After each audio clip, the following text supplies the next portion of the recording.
This year's TVnext hack kicked off with developers submitting ideas to Holliday, who chose 3 teams that have been coding live all day: DJ Guru, 5 to 5-4, and Assistive TV.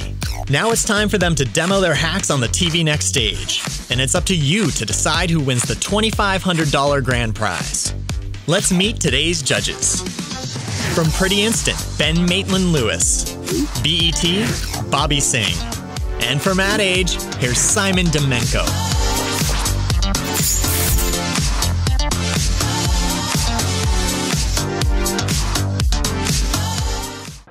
Welcome to our third TVnext hack. I just want to start off to mention something about Kelsey. It was incredible to me to see someone to give a real-time keynote address. She was literally, with her team, putting together those slides during the afternoon and what you just saw. When we talk about things that have happened over the past 5 years, she started at Holliday as an assistant digital strategist, and last week was promoted to vice president, and that's why.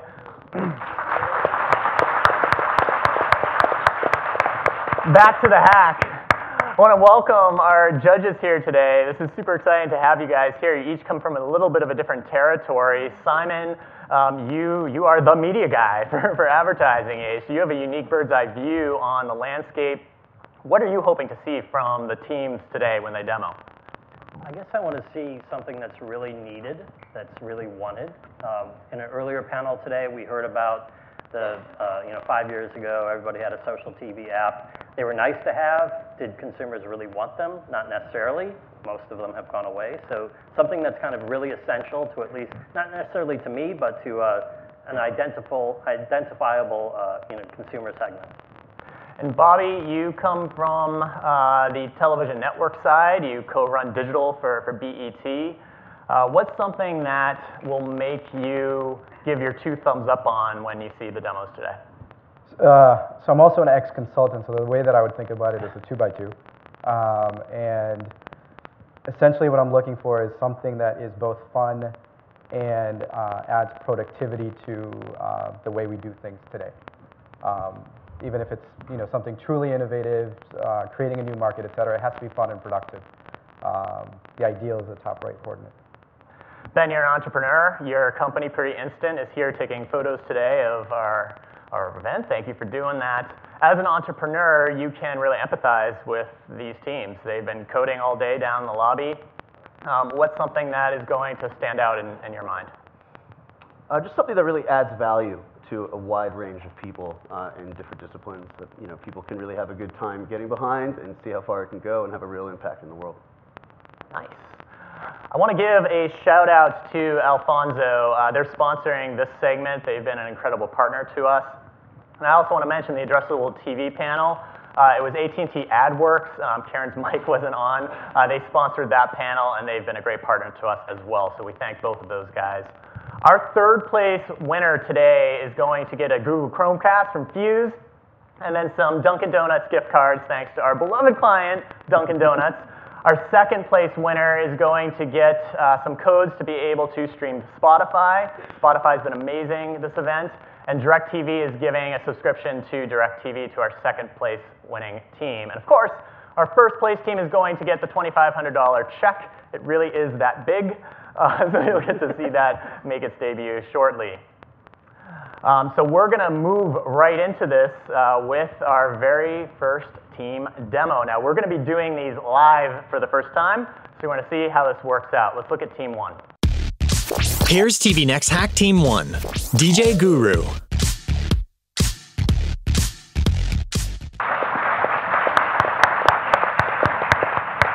So as you guys are setting up, I just wanted to hear a little bit about how did the day go? You were coding all day. What was it like? Any big revelations? It was a lot of fun. Thanks to all of you who helped organize it.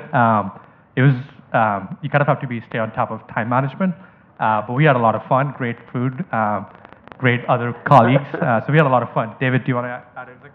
A lot of work, great kind of collaborative environments. A lot of us were very friendly. Actually, some of us even knew each other. So it was very fun to just kind of crank through it all and do the best we could. Awesome. So here's how things are going to work. Each team gets 3 minutes to demo. Then we're going to spend some time after each team demo with our judges to get feedback. Think Shark Tank. And we'll see how it goes. You guys are going to vote for the winner of the $2,500. So take it away. Cool. All right, guys. So you ready to have some fun? Music. What does music mean to all of you? Life, energy, excitement, right? But how do you listen to music? Headphones, speaker system, or if you're like me, through television. I have like 5 different television apps through which I listen to music. But all of that experience is one-dimensional, right? Like music comes to your ear and you listen to it. It's very passive. What if you could change that? And this is what our team and our product is all about. We're calling it DJ Guru. Our website is kind of like Khan Academy to teach anyone how to mix music without any hardware, software, or any music background, right? The idea is, depending upon your background, whether you're a beginner or an advanced DJ, you could learn from this platform. And the content is actually created by professional DJs. You can see some of the DJs that we've actually featured. One of them is me right here. And we'll show how the courses are created. But it's very step-by-step. It's very gradual. And David, who has actually never DJed before, will actually show you if he has gained any skills today. So the first step is how you create courses. You just enter sort of the title, goals of the lesson. And the DJing, the very basic essence of DJing is you mixing 2 songs, right? You can do like 2, 4, whatever, but 2 is the start. So right here you can see the UI is asking to upload 2 songs, enter some metadata. And you can also, and this is where there's a lot of value add for professional DJs. We're also asking them to tell them where they can upload, where people can buy those 2 songs. Because from the platform, they won't be able to buy the songs, but if they really like the song, they can actually go in and buy it from any of the URL where they like. So you fill in this information, and then when you're mixing 2 songs, right, the basic essence is play, pause, right? Play the first song, and then play the second song. And you might play the 2 songs simultaneously, or you may not. Or you may adjust the volume, you may adjust the tempo, the range of effects go on, so on and so forth. So we'll create a very first basic lesson, which is just play, stop, play, stop. It might be hard to read, but you can kind of see, actually the next screen will make it a lot easier, where you can see start with track 1, start with track 2 on 13 seconds, and stop the track 1 on 30 seconds mark, so on and so forth, a few more things. And at the bottom, there is our deck, the two tracks, and it gives you feedback on what you're doing, and that's the lesson. You hit next step. Next step. Some disclaimer, and then the lesson is created. And now I'm just going to actually ask David to DJ for us. Are you guys in the mood for some dancing? Yeah. Well, feel free to stand, dance, or just move, I don't know, move your legs if you feel like. All right, David, hit it up. About 30 seconds. Okay.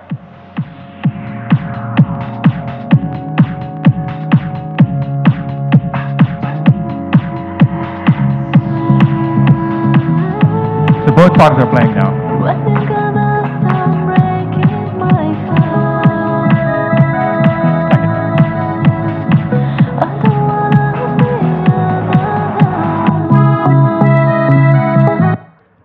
That was the thing. I think, David, you didn't do too bad. If you go back to the screen, we didn't get too much time to implement a lot of the things we wanted to, but the idea is as David was practicing, he would get feedback, oh, you did really well, or you could improve. And we're going to take all this data point, propose next songs or next lesson he can take. There's a lot of lessons that's planned. And that's DJ Guru, and hope you guys vote for us. Thank you. Awesome. Let's get some feedback from our judges. Let's start with Ben. What questions, comments do you have on this demo? I mean, I like where it is at this exact stage. A couple of places where I'd like to see that go almost immediately is how the artists themselves that are, providing the samples here get royalties from whatever samples are being played here, as well as just being able to have the community, whoever that community is that you're saying they're getting live feedback from, be able to both participate, contribute, and then share. Similar like a Turntable FM a couple years ago, you guys are kind of taking where they are and going to that next Absolutely. step. Right, and you're right. I think there's been so much innovation in letting DJs get access to music, hardware, software. but nothing actually to really teach people step by step learn music. And it's also, what I want to stress is it's not just for DJs. Like I would love to grow next generation of DJs, but I want this entire audience to learn how to DJ for themselves, for their family, in home, anywhere. Bobby, what do you think?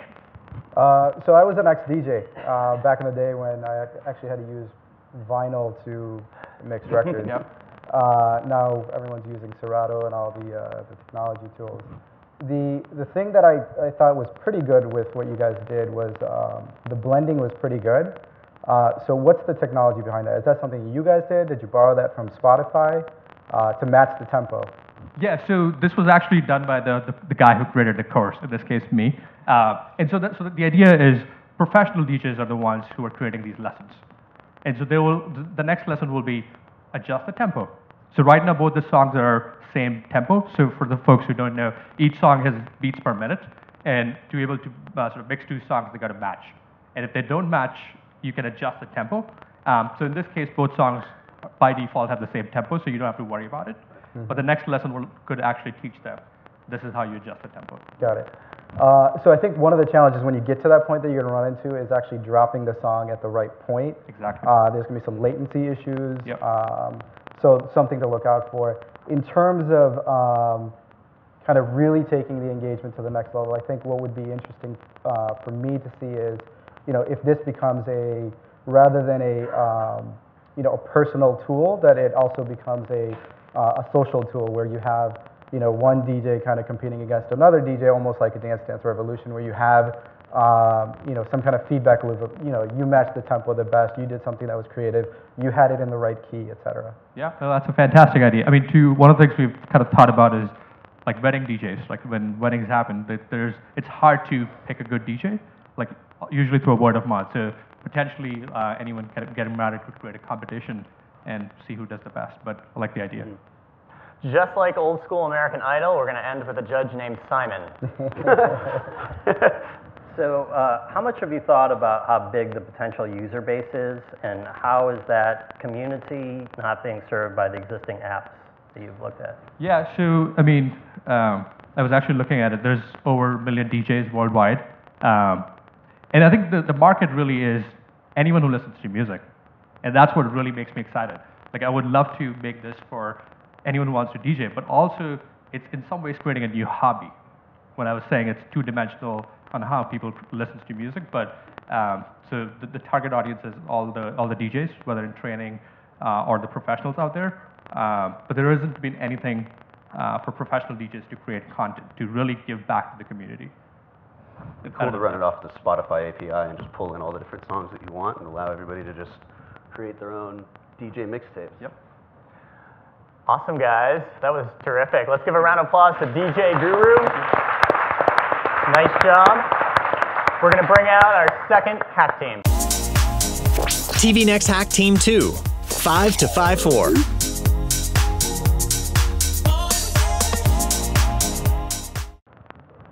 How's it going, guys? Good. Thanks for being here. As you're setting up and plugging in, what were your thoughts over the course of the day as you guys were coding? We had a good time. We're glad they put us right near the food when lunch came out. Always a plus. Strategic, yeah. Treat the hackers right. I like that. That's good stuff. All right, well, thanks for having us. We're Team 5254, and today we're going to pretend that we're a new brand starting out from scratch. How is anybody going to hear about us? Should we just stick with social media, or should we give TV a try? What can TV do for us? Well, here's a couple examples. House of Cards, Season 3. Kevin Spacey plays Monument Valley, a game in the App Store. The week that season debuted, Monument Valley had 8 times the number of downloads that they would normally have in a typical week. Pretty amazing. Here's another example. One of the brands we work with, really small brand, got mentioned for less than 2 seconds on 60 Minutes. And as you can see in Google Analytics, traffic to the site exploded during the episode. TV is still the most powerful driver of brand awareness. It's more powerful than word of mouth. It's more powerful than the internet. It's more powerful than being placed at brick and mortar retail. That's great, but users still have to look up the products that they see on TV. What if we did that for them? Imagine if we closed the loop between TV power and mobile power. our app does precisely that. So say you're watching HBO's Girls and you really love the sweater that Marnie is wearing. So with our app, you can see in real time the exact sweater and buy it directly from the app. So the show we're going to demo with is Grey's Anatomy Season 11, Episode 4, which had about 8.5 million viewers when it debuted. So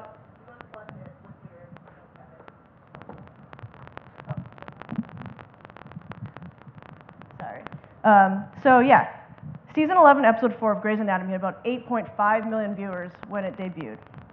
So imagine the purchasing power of just a small percentage of those viewers that if they bought one item every couple of weeks.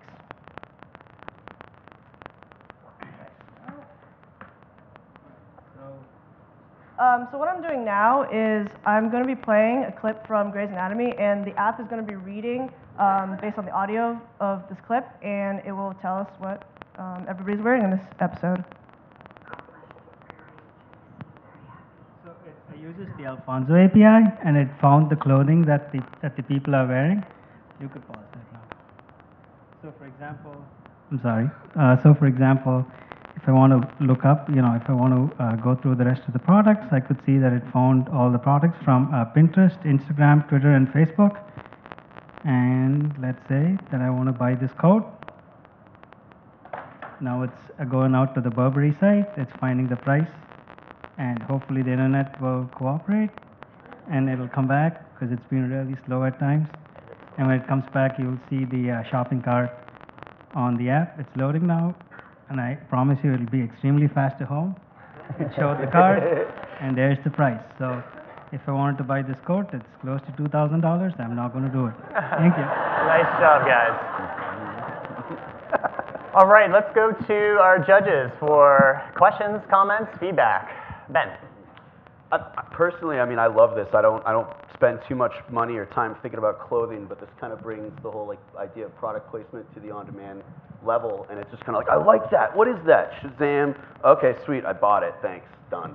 And I love that. Literally. Thank you. Stoked on it. Bobby, what do you got?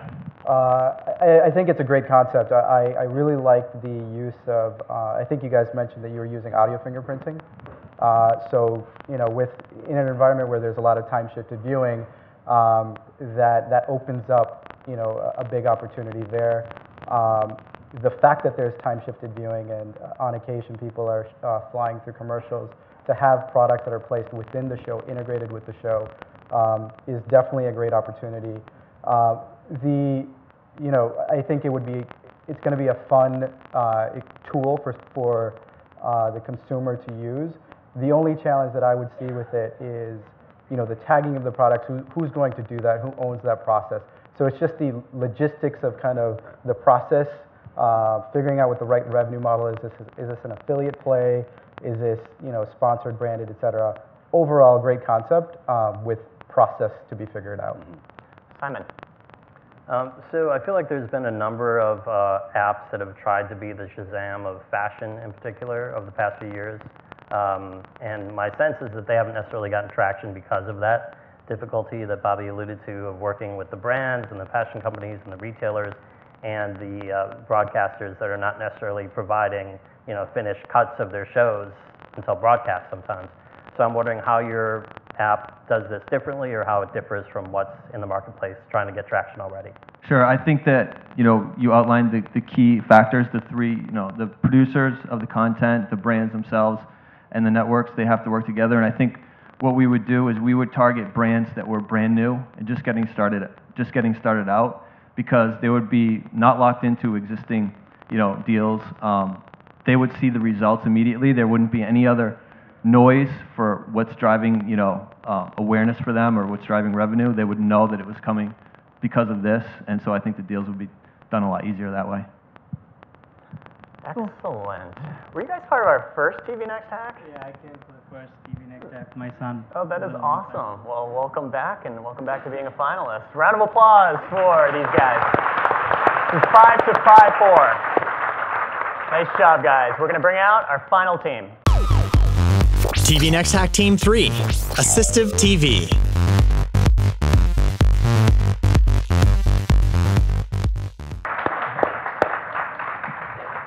All right, you can plug in your laptop right there as you're doing that. What do you think? What did you think of the day so far? Are your fingers tired? We're working non-stop. It's very intensive. I'm sure it was. All right, looks like you're hooked up. I'll let you take it away. Well, TV is part of our lives and our culture, and we thought about how to make TV more inclusive to the visually impaired. This is something that touches the lives of so many people, and inclusiveness is very important. If you close your eyes, you try to grasp the narrative just by the dialogue, you can't see the whole picture.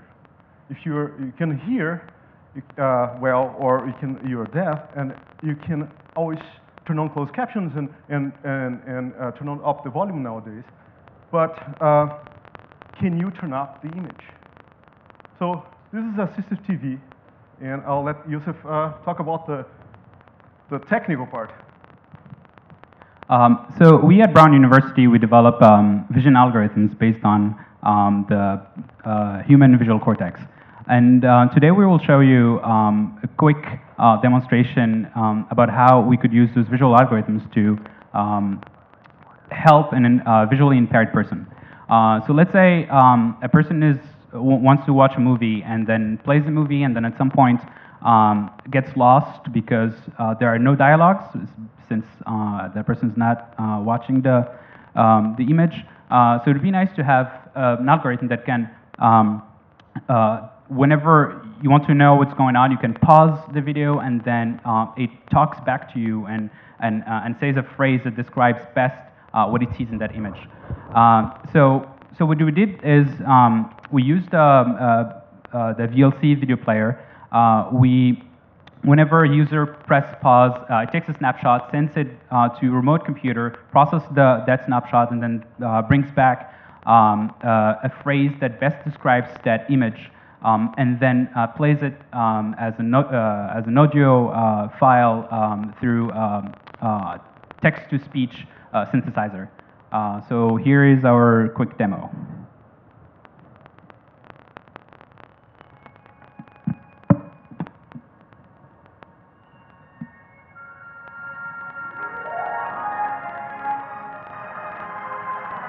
The scene contains a large green plant in a green field.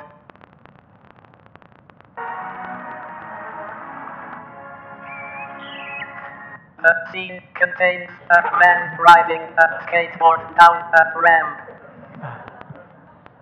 It's a work in progress, as you can see.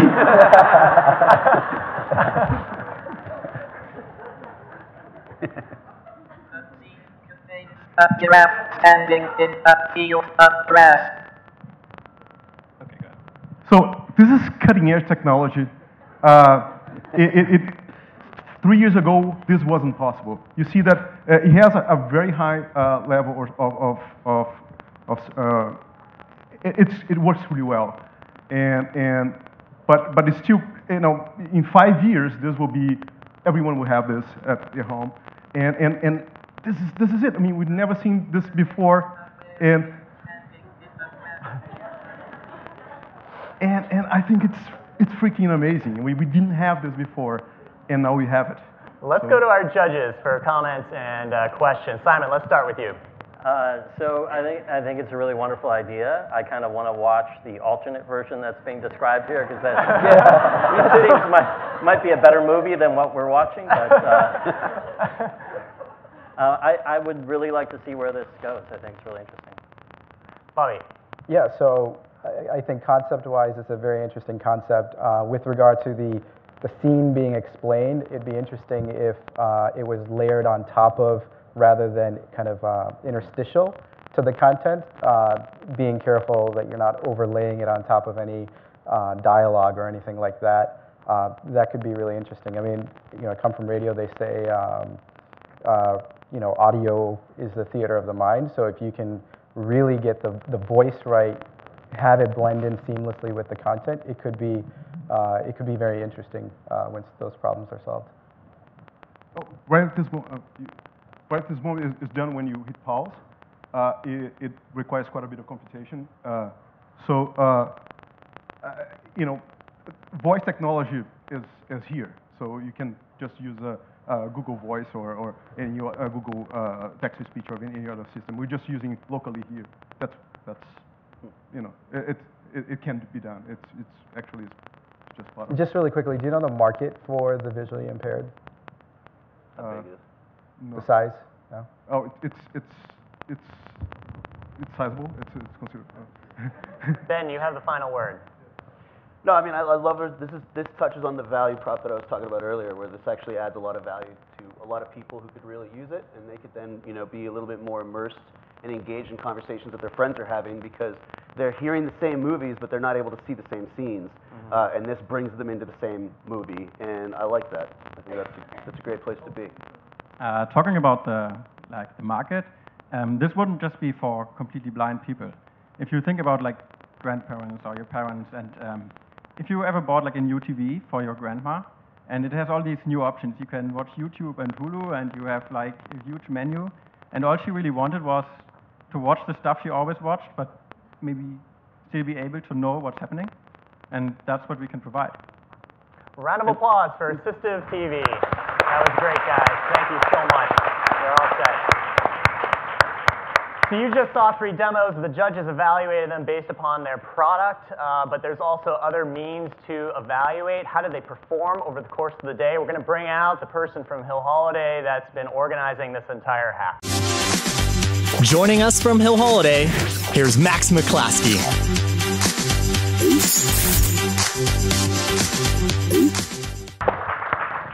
Max, you've been tracking stats and data about how they've been committing lines of code and all of that. Tell us what your observations are before we vote.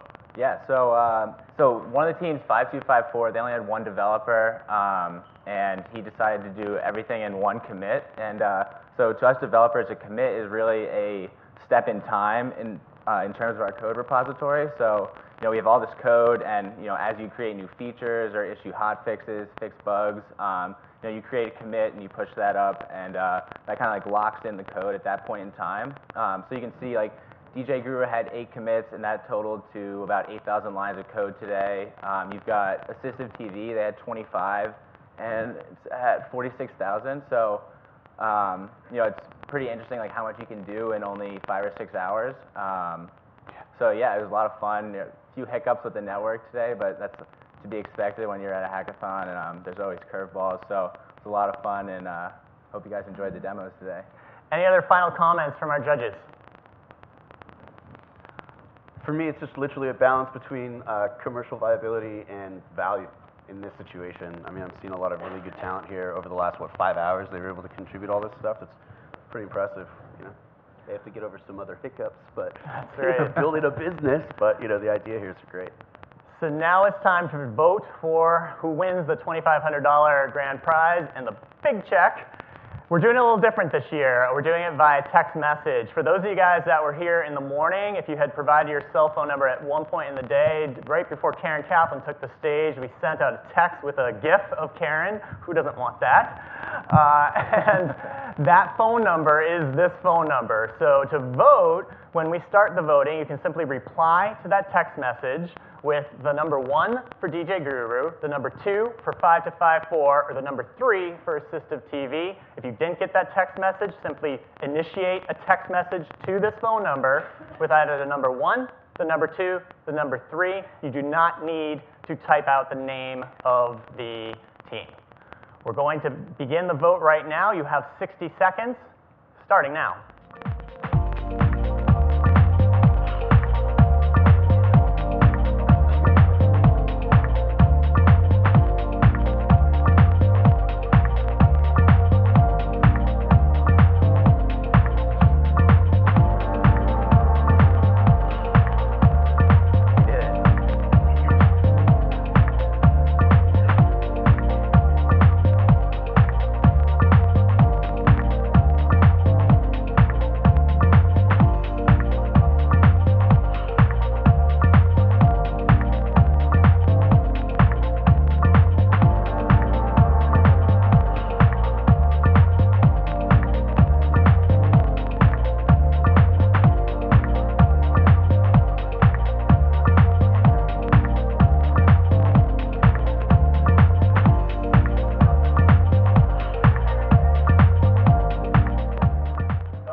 Holliday's TVnext Hack 2015 is 5 to 5-4.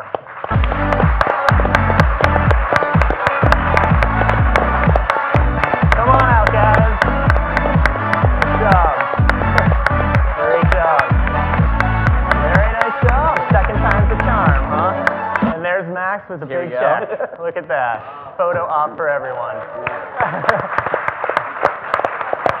Thank you.